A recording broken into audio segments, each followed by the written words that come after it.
16ನೇ budget ಅನ್ನು ಬರೋಬ್ಬರಿ 3.5 ತಾಸು ಮಂಡಿಸಿದ್ರು. ಆಲ್ಮೋಸ್ಟ್ ನಾವು ಹೇಳ್ತಾ ಇದ್ವಿ, ಒಂದು ಗ್ಯಾರಂಟಿಯನ್ನ ಕಾನ್ಸಂಟ್ರೇಟ್ ಮಾಡಿದ್ರು, ಇನ್ನೊಂದು ಕಡೆಗೆ ಸರ್ವತೋಮುಖ ಅಭಿವೃದ್ಧಿಯ ಕಡೆಗೂ ಕೂಡ ನಾವು ಲಕ್ಷ್ಯವನ್ನು ವಹಿಸ್ತಾ ಇದೀವಿ ಅಂತ ಹೇಳಿದ್ರು. ಇದರ ಬೆನ್ನಲ್ಲೇ ಮೈಸೂರಿನ ವರುಣಾ ಕ್ಷೇತ್ರದ ಯತೀಂದ್ರ ಯುವ ಬ್ರಿಗೇಡ್ನಿಂದ ಟಗರನ್ನ ಗಿಫ್ಟ್ ಆಗಿ ಕೊಟ್ಟಿದ್ದಾರೆ. ಕುರಿ ಲೆಕ್ಕ ಹಾಕೋದಕ್ಕೆ ಆಗಲ್ಲ ಅಂತ ಟೀಕಿಸಿದ್ರು. ಆದ್ರೆ ಈಗ 16ನೇ ಬಜೆಟ್ ಅನ್ನು ಮಂಡಿಸಿದ್ದಾರೆ ನೋಡಿ ನಮ್ಮ ನಾಯಕ ಅಂತ ಅವರು ಖುಷಿಯನ್ನ ವ್ಯಕ್ತಪಡಿಸ್ತಾ ಇದ್ದಾರೆ. ಮತ್ತೆ ಸಿದ್ದರಾಮಯ್ಯ ಸಿಎಂ ಆಗಿ 5 ವರ್ಷ ಪೂರ್ಣಗೊಳಿಸ್ತಾರೆ ಎನ್ನುವಂತಹ ವಿಶ್ವಾಸವನ್ನ ಕೂಡ ಸಿದ್ದರಾಮಯ್ಯ ಬೆಂಬಲಿಗರು ವ್ಯಕ್ತಪಡಿಸ್ತಾ ಇದ್ದಾರೆ.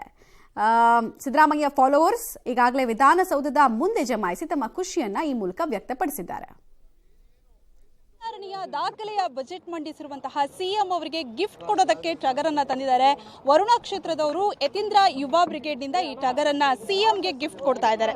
ಸೊ ಈ ಟಗರ್ ನೀವು ನೋಡ್ತಾ ಇರಬಹುದು, ವಿಧಾನಸೌಧಕ್ಕೆ ಈ ಟಗರನ್ನ ತಂದು ಇನ್ನೇನು ಸಿಎಂ ಅವರಿಗೆ ಗಿಫ್ಟ್ ಕೊಡೋದಕ್ಕೆ ಬಂದಾಗಿದ್ದಾರೆ. ಸೊ ಅವ್ರು ಮಾತಾಡ್ಸೋಣ. ಈಗ 16ನೇ ಬಾರಿ ಬಜೆಟ್ ಅನ್ನ ಮಂಡನೆ ಮಾಡಿದ್ದಾರೆ. ಸೊ ಆ ಖುಷಿಗೆ ಗಿಫ್ಟ್ ಕೊಡ್ತಾ ಇದ್ದೀರಾ? ಹೌದು ಮೇಡಮ್. ಈಗ ಕಳೆದ ಬಾರಿ ನಾವು 2013ರಲ್ಲೂ ತಂದಿದ್ವಿ. ಮೊದಲನೇ ಬಾರಿ ಮುಖ್ಯಮಂತ್ರಿ ಆದಾಗ. ಈಗ 2ನೇ ಬಾರಿ ಮುಖ್ಯಮಂತ್ರಿ ಆಗಿ 8ನೇ ಬಜೆಟ್ ಮಂಡಿಸ್ತಾ ಇದ್ದಾರೆ. ಟೋಟಲ್ ಆಗಿ 16ನೇ ಬಜೆಟ್ ಮಂಡಿಸ್ತಾ ಇದ್ದಾರೆ.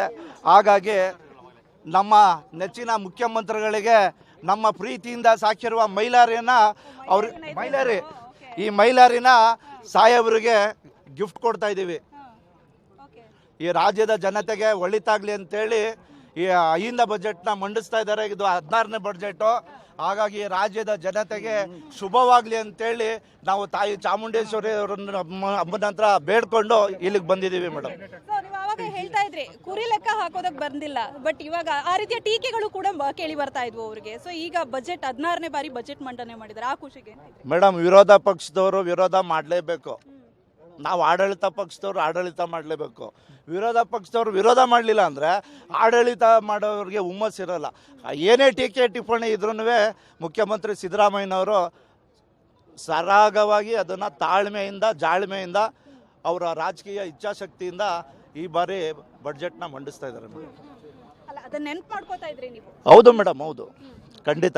ಯಾಕೆಂತಂದರೆ ಈ ರಾಜ್ಯದಲ್ಲಿ ಒಬ್ಬ ಕಟ್ಟಕಡೆಯ ವ್ಯಕ್ತಿನೂ ಮುಖ್ಯಮಂತ್ರಿ ಆಗ್ಬೋದು ಅಂತೇಳಿ ಬಾಬಾ ಸಾಹೇಬ್ ಅಂಬೇಡ್ಕರ್ ಕೊಟ್ಟಂತ ಏನು ಸಂವಿಧಾನದ ಅಡಿಯಲ್ಲಿ ಯಾರು ಏನು ಬೇಕಾದ್ರೂ ಆಗ್ಬೋದು ಅನ್ನೋದಕ್ಕೆ ಇದೇ ಒಂದು ಸಾಕ್ಷಿ. ಈ 16ನೇ ಬಜೆಟ್ ಮಂಡನೆ ಮಾಡಿದ್ದಾರೆ. ಇದರ ಮಧ್ಯೆ ಈಗ ಸಿಎಂ ಬದಲಾವಣೆಯ ಬಗ್ಗೆನೂ ಚರ್ಚೆ ಇದೆ. ಸೊ ತಾವೇನು ಹೇಳ್ತೀರಿ ಇದರ ಬಗ್ಗೆ? ಮುಖ್ಯಮಂತ್ರಿಗಳು ತಾವಾಗಿ ಇಳಿದ್ರೆ ಮಾತ್ರ ಮೇಡಮ್, ಇಲ್ಲ ಅಂದರೆ ಯಾವುದೇ ಕಾರಣಕ್ಕೂ ಆಗಲ್ಲ. ಈ ರಾಜ್ಯದ ಜನತೆ ಅವ್ರಿಗೆ 5 ವರ್ಷ ಮುಖ್ಯಮಂತ್ರಿ ಆಗಲಿ ಅಂತೇಳಿ ಆಶೀರ್ವಾದ ಮಾಡಿರೋದು. ಆಯ್ತಾ ಮೇಡಮ್? ಈ ರಾಜ್ಯದ ಜನತೆ ತೀರ್ಮಾನ ಮಾಡಬೇಕು. ಎಲ್ಲ ಕೂತ್ಕೊಂಡು ಎಲ್ಲೋ ಚೇಂಜ್ ಆಗ್ತಾರೆ ಹಂಗೆ ಹಿಂಗೆ ಅಂತಂದ್ರೆ ಆಗಲ್ಲ. ಈಗ ಮೊನ್ನೆ ಕೋಡಿಮಠ ಸ್ವಾಮೀಜಿಯವರು 2013ರಲ್ಲಿ ಮುಖ್ಯಮಂತ್ರಿ ಆಗಿದ್ರು. ಮುಖ್ಯಮಂತ್ರಿ ಆಗಿ ಚಾಮರಾಜನಗರಕ್ಕೆ ಹೋಗಿದ್ರು. ಇದೇ ಕೋಡಿಮಠ ಸ್ವಾಮೀಜಿ ಮುಖ್ಯಮಂತ್ರಿಯವರು ಚಾಮರಾಜನಗರಕ್ಕೆ ಹೋದರೆ ಅಧಿಕಾರ ಕಳ್ಕೊತಾರೆ ಅಂತ ಹೇಳಿದರು. ಮುಖ್ಯಮಂತ್ರಿಯಿಂದ ಇಳಿತಾರೆ ಅಂತ. ಅವ್ರಿಗೆ ನಾನು ಚಾಲೆಂಜ್ ಮಾಡಿದ್ದೆ. ಯಾರಿಗೆ? ಕೋಡಿಮಠ ಸ್ವಾಮೀಜಿಯವ್ರಿಗೆ. ಕೋಡಿಮಠ ಸ್ವಾಮೀಜಿಯವರೇ, ನೀವು ಹೇಳಿರೋದೇನಾದ್ರು ಸತ್ಯ ಆಯಿತು ಅಂದರೆ ವಿಧಾನಸೌಧದ ಮುಂದೆ ನಾನು ಎಡದ ಕೈ ಕತ್ತರಿಸ್ಕೊತೀನಿ, ಇಲ್ಲ ಅಂದರೆ ನಿಮ್ಮ ನಾಲ್ಗೆ ಕತ್ತರಿಸ್ಕೊಳ್ಳೋಕ್ಕೆ ರೆಡಿ ಇದ್ದೀರಾ ಅಂತ ಅವ್ರಿಗೆ ಓಪನ್ ಚಾಲೆಂಜ್ ಹಾಕಿದೆ. ಕೋಡಿಮಠದ ಸ್ವಾಮೀಜಿದು ಏನೂ ನಡೀಲಿಲ್ಲ. ಇದು ರಾಜ್ಯದ ಜನತೆ ಸಿದ್ದರಾಮಯ್ಯ ಸಾಹೇಬರಿಗೆ ಆಶೀರ್ವಾದ ಮಾಡಿದ್ದಾರೆ. ಅವ್ರನ್ನ ಗೌರವಯುತವಾಗಿ ನಡೆಸ್ಕೋಬೇಕು ಅಂತ ಈ ಮೂಲಕ ಕೇಳ್ಕೊತೀನಿ. ಕ್ಯಾಮರಾ ಪರ್ಸನ್ ಶ್ರೀಕಾಂತ್ ಜೊತೆ ಪವಿತ್ರ ಕಡತಲ, ಪಬ್ಲಿಕ್ ಟಿವಿ, ಬೆಂಗಳೂರು.